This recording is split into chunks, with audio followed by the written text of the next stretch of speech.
Hola chicos, hola chicas, ¿qué tal? Pues nada, os voy a traer un nuevo estudio con vosotros. Este ya es libro nuevo, Historia Antigua 2, Historia de Roma, el de Grecia, me lo he acabado de leer. Vamos, no de estudiar evidentemente, pero sí de leer. Y este prácticamente lo estoy empezando. Sé que estoy sacando muchos vídeos de estos últimamente, pero es que últimamente solamente me estoy dedicando a leer, trabajar y dormir. No sé. En fin, comencemos. Los etruscos. Origen y fuentes de conocimiento. Esto siempre que es algo que como libro de historia me aburre un poco, ¿eh? Que es, o sea, lo que me están diciendo en qué consiste lo que se sabe de los etruscos, de dónde lo han sacado. Que debería ser interesante, pero a mí me aburre, la verdad. No existe una única teoría sobre el origen y formación del pueblo etrusco. Además, casi siempre la cosa empieza así. Hecho que ya desde la antigüedad más remota fue objeto de estudios. Los etruscos dieron vida a la primera gran civilización itálica, incluso antes de que lo hiciera la misma Roma, que cuando la civilización etrusca estaba en su máximo apogeo, era una pequeña y maloliente ciudad en la orilla izquierda del Tíber. Cuando los colonizadores griegos y fenicios llegaron a las costas italianas, se encontraron con un pueblo perfectamente formado y organizado, con un alto grado de civilización, ocupando la Italia central entre los ríos Arno y Tíber, con el que tuvieron que disputarse el control y la explotación de las riquezas peninsulares. Los griegos les llamaron Tirrenoi y por extensión Tirreno al mar que dominaban. Tanto para los griegos como después para los romanos, la civilización etrusca fue un enorme enigma, cuyo origen no supieron resolver satisfactoriamente, manteniéndose esta incógnita hasta nuestros días. Todo ello se ve agravado por la falta de documentación específicamente etrusca, salvo un numeroso grupo de inscripciones, realizadas sobre todo tipo de materiales, que se recogen en dos obras fundamentales, el Corpus Inscriptionum Etruscarum y los Testimonia Linguae Etruscae. Si existió una historia etrusca narrada por sus protagonistas, es algo que difícilmente sabremos, salvo que la arqueología nos proporcione algún descubrimiento revolucionario. Sí sabemos, o al menos lo intuimos, que probablemente debió escribirse alguna obra de este tipo y que debió ser utilizada por el emperador Claudio para escribir los 20 libros de su Tirrénica, perdida en su totalidad probablemente poco después de su muerte. Ante la falta de noticias de primera mano narradas por sus protagonistas, hemos de recurrir a los pocos testimonios que se nos han conservado en la historiografía greco-romana. Del análisis de todos ellos se deduce la existencia de tres teorías sobre el origen de los etruscos: la oriental, la septentrional y la autóctona. Teoría del origen oriental. Tradicionalmente ha sido la más aceptada de todas y es planteada por primera vez por el historiador griego del siglo V a.C., Heródoto. Y ahora pone una cita de Heródoto precisamente. Los lidios mantienen que también los juegos ahora usados por ellos y por los griegos son de su invención. Afirman que contemporáneamente fueron por ellos inventados estos juegos y colonizada la Tirrenia, dando esta versión de los hechos. En tiempos de Atis, hijo del rey Manes, se produjo en Lidia una tremenda carestía, y los lidios por algún tiempo lograron soportarla, pero después, como no cesaba, intentaron poner remedio. Unos inventaban el entretenimiento y otros otro. Entonces se inventaron los dados, las tabas, la pelota y todos los otros juegos menos el ajedrez, pues la invención de este último no se la apropian los lidios. Una vez inventados, actuaban contra el hambre de la siguiente manera. Un día jugaban toda la jornada, para de este modo no acordarse de la comida. Otro comían, dejando al lado de juego. De este modo pasaron 18 años, pero como la carestía no disminuía, es más, se agravaba, el rey dividió a todos los lidios en dos grupos y sorteó cuál de los dos debía permanecer en el país y cuál emigrar. Se colocó a sí mismo como rey a la cabeza del que le tocaba quedarse, y al frente del que debía marchar puso a su hijo, que tenía por nombre Tirseno. Los que debían partir del país bajaron a Esmirna y construyeron naves, y cargados en ellas todos los objetos que les eran de utilidad, se echaron al mar en busca de medios de sustento y de tierras, hasta que, pasados muchos pueblos, alcanzaron el país de los umbros, donde construyeron las ciudades donde viven ahora. Pero en lugar de lidios cambiaron su nombre, tomando el del hijo del rey, que les había guiado, y se llamaron tirsenos. Pero Heródoto no es el único autor antiguo que atribuye este origen oriental a los etruscos.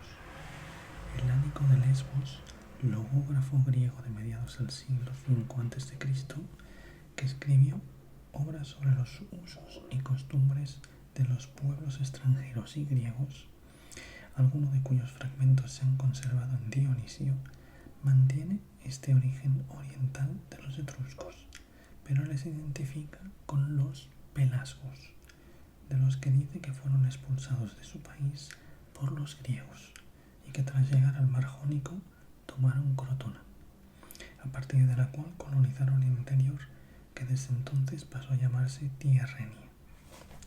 Otro autor griego que acepta esta misma teoría es Antíclides, cuyas opiniones son recogidas por Estrabón, cuando afirma que algunos pelasgos de los que habían establecido en Lemnos e Imbros participaron junto a Tirseno en la expedición a Italia.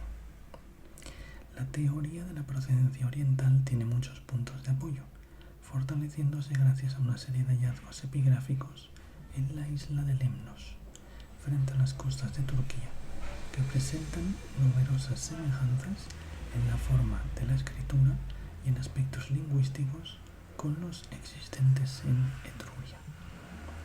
Además, esto es apoyado por la gran cantidad de objetos que los etruscos importaban de Oriente, y sobre todo por la gran impregnación de elementos orientales y orientalizantes que poseía la cultura etrusca, que según los defensores de esta teoría, solo puede explicarse por una masiva emigración de gentes procedentes de aquellas tierras. Un elemento más viene a dar solidez a los que apoyan el origen levantino de los etruscos, y es la práctica de la inhumación funeraria, habitual en el Oriente, cuando en casi todo el resto de Italia se usaba la incineración. A todo ello hay que añadir la posible identificación de los tirsenos con los Tursha, uno de los pueblos del mar que aparecen en las fuentes egipcias que intentaron entrar en Egipto en el siglo XIII a.C. Teoría del origen autóctono. El único autor antiguo de los que se ha conservado el testimonio que apoya la teoría de origen autóctono de los etruscos, a los que dio el nombre de Rásena, es Dionisio de Halicarnaso, historiador griego que vivió en la época de Augusto. Creo que los pelasgos son un pueblo diferente de los tirrenos. Dionisio se basaba para esta conclusión en que no hablaban la misma lengua, no tenían sus costumbres, ni adoraban a los mismos dioses, y que además no poseían ni leyes ni instituciones similares. Está de acuerdo con los que mantienen que se trataba de un pueblo indígena que no emigró de ninguna parte y que no coincide con ningún otro, ni en lengua ni en costumbres. Se trata de una teoría apoyada por un importante grupo de investigadores que mantienen sus posiciones gracias a toda una serie de estudios lingüísticos tendentes a demostrar la existencia de un llamado estrato tirrénico preindoeuropeo que es mucho más antiguo que los dialectos itálicos como el latín, el osco, el umbro, el falisco y el samnítico, todos ellos pertenecientes al tronco lingüístico indoeuropeo.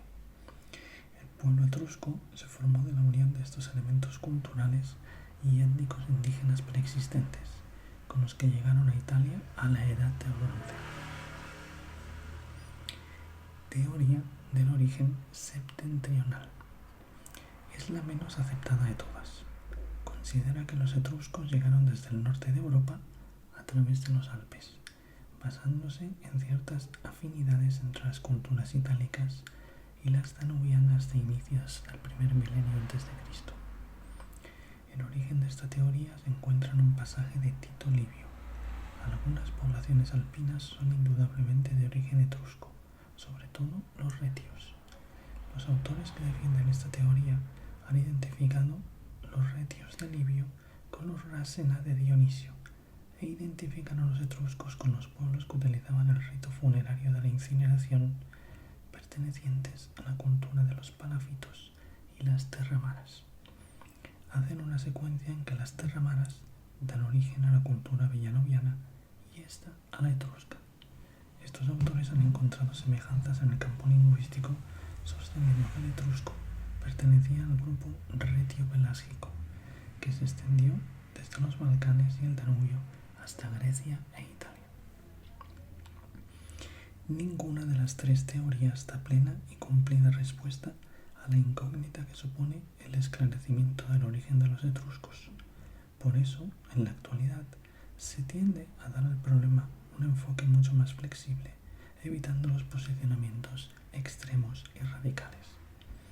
El máximo representante de este modo de pensar es el ya desaparecido científico italiano Máximo Pallottino, quien consideraba que el proceso de formación de la nación etrusca solamente pudo llevarse a cabo en suelo italiano, pero que en este tuvieron un papel determinante los contactos y los intercambios comerciales y culturales con los viajeros procedentes del Egeo que llegaban a la zona en busca de metales.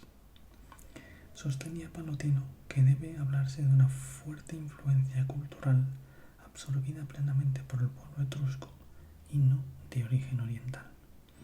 En el enfoque que el historiador da al problema queda subyacente la teoría del origen autóctono, pero cabe preguntarnos hasta qué punto esto fue así, o no se produjo también la infiltración de un cierto número de individuos de procedencia oriental, más o menos elevado, que contribuyeron con su presencia a un mayor afianzamiento de los elementos culturales foráneos.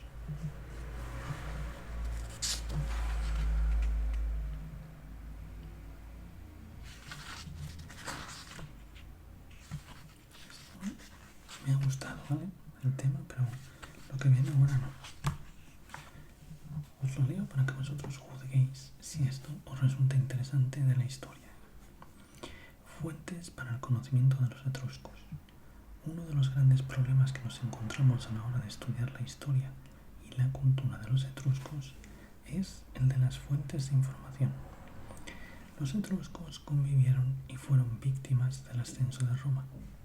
Ello supuso que muchas de las costumbres etruscas fueron absorbidas por los romanos, quienes las convirtieron en propias, hasta el punto de que en un buen número de manifestaciones culturales, artísticas o políticas nos es difícil establecer si son originariamente romanas o las tomaron prestadas de los etruscos. Pero este es un punto sobre el que volveremos más adelante. Fuentes literarias clásicas. Desconocemos si los etruscos, al igual que los romanos y otros pueblos de la antigüedad, dejaron escrita su propia historia. Hasta nosotros han llegado un gran número de inscripciones, muchas de ellas simples grafitos sobre objetos de uso cotidiano que presentan innumerables problemas de interpretación. La mayoría se trata de una breve frase que nos recuerda quién era el propietario del objeto. Existen algunos textos algo más extensos, pero referidos a aspectos religiosos o jurídicos. Los historiadores greco-romanos se ocuparon con cierta frecuencia de los etruscos, pero siempre de una manera colateral al tratar los asuntos de Roma. Sabemos que el emperador Claudio estuvo muy interesado por todo lo relacionado con los etruscos y escribió una obra monumental sobre ellos. Sin duda, en este trabajo utilizó como fuente un buen número de relatos anteriores que debieron proporcionarle valiosas informaciones que hoy serían fundamentales para desentrañar los numerosos misterios que aún hoy rodean al pueblo etrusco. Por desgracia, tanto la obra de Claudio como los relatos que le proporcionaron la información se nos han perdido. Es indudable que la falta de información directa fue consecuencia de la fuerte confrontación paralela a la militar que se produjo entre la cultura romana y la etrusca. Los romanos absorbieron gran parte de los postulados culturales etruscos y los hicieron propios hasta tal punto que hasta nosotros han llegado como herencia romana, perdiendo todas las connotaciones anteriores que pudieran tener. De una manera más o menos extensa, muchos autores clásicos nos han transmitido informaciones, en ocasiones contradictorias, sobre los etruscos. Los primeros en hacerlo fueron los historiadores griegos, como Heródoto, cuya obra Historias, dividida en 9 libros, probablemente por Aristarco, marcó el comienzo de los estudios históricos. Esta obra está plagada de descripciones históricas que afectan a la mayor parte de los pueblos mediterráneos. Del mismo modo, se pueden encontrar algunos datos en Tucídides, en su historia de la guerra del Peloponeso, que dejó incompleta al morir violentamente en torno al año 400 a.C. Algo más tardío es Éforo, historiador griego nacido en Cumas, en cuya obra de extraordinario valor se pueden rastrear algunos datos sobre las poblaciones del centro norte de la península itálica. El maestro de retórica Dioniso de Halicarnaso escribió también una obra de historia, Antigüedades Romanas. Es especialmente interesante el primero de los libros, donde habla de los pelasgos y de su posible identificación con los tirsenos. También son interesantes todos aquellos pasajes en los que hace referencia a los enfrentamientos entre las ciudades etruscas y Roma. Estrabón era originario del Ponto. Escribió una magnífica obra, Geografía, de las que tan solo han llegado hasta nosotros 17 volúmenes, algunos de ellos con bastantes lagunas. Sobre todo nos interesan de este autor los libros 5 y 6 dedicados a Italia. Diodoro Sículo, en su obra Biblioteca, intentó recoger la historia en paralelo de todos los pueblos conocidos en ese momento, con especial referencia a griegos y romanos. Marco Terencio Varrón es el primero de los escritores en lengua latina en proporcionarnos noticias de interés sobre los etruscos a lo largo de toda su obra, en especial en el Rerum Rusticale, 3 libros dedicados a la economía y a la agricultura romana que contienen también datos de interés sobre el mundo etrusco. Tito Livio es el historiador romano por excelencia. De su obra, dividida en décadas, que nos ha llegado incompleta, la que más nos interesa es la primera, pues en ella se narran los orígenes de Roma, la dominación etrusca de la ciudad y posteriormente el enfrentamiento entre la República Romana y las ciudades etruscas, haciendo especial referencia a la guerra contra Veyes. El poeta latino Propercio, que era originario de Asia, fue uno de los protegidos de Mecenas. De sus elegías nos interesa sobre todo el libro 4, donde se recogen temas heroicos, pero sobre todo fiestas y leyendas romanas, muchas de las cuales hunden sus raíces en el mundo etrusco. También podemos encontrar datos dispersos en las obras de Plinio el Viejo, Vitruvio, Valerio Máximo, Silio Itálico, Cornelio Tácito, Suetonio, Flaro y Macrobio. Especial mención merece el emperador Claudio, que fue para muchos estudiosos el primer etruscólogo de la historia. De él se dice que era un profundo conocedor de la lengua etrusca. Se sentía tan fascinado por ellos que recopiló una gran cantidad de material para escribir su historia de los etruscos, tirrénica, historia que desgraciadamente no ha llegado hasta nosotros. Fuentes arqueológicas. Durante decenios, uno de los temas de discusión entre los etruscólogos ha sido admitir o no la existencia de una literatura etrusca comparable con la griega o con la romana, que nos puede servir de fuente para el conocimiento de los etruscos. Por desgracia, el dominio aplastante que Roma ejerció sobre la península italiana provocó que la utilización de la lengua etrusca fuera decayendo con el paso del tiempo y la progresiva imposición del latín. Consecuencia de ello fue que las obras literarias en etrusco, que en su inmensa mayoría debían estar escritas sobre materiales perecederos, se fueran perdiendo, quedando solo aquellas que estaban escritas sobre materiales duros, breves inscripciones en su mayoría, con alguna excepción como los textos de la pieza de lino utilizada como vendas en la momia de Zagreb.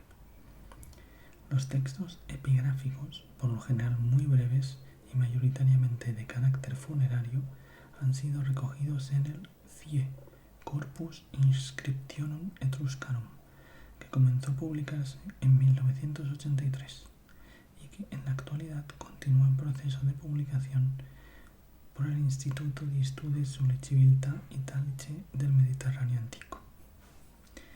En los millares de epígrafes recogidos aparecen un considerable número de personajes y de breves datos biográficos, que en ocasiones resultan de extraordinario interés a la hora de estudiar instituciones, religión u otros aspectos de la vida pública y privada de los etruscos.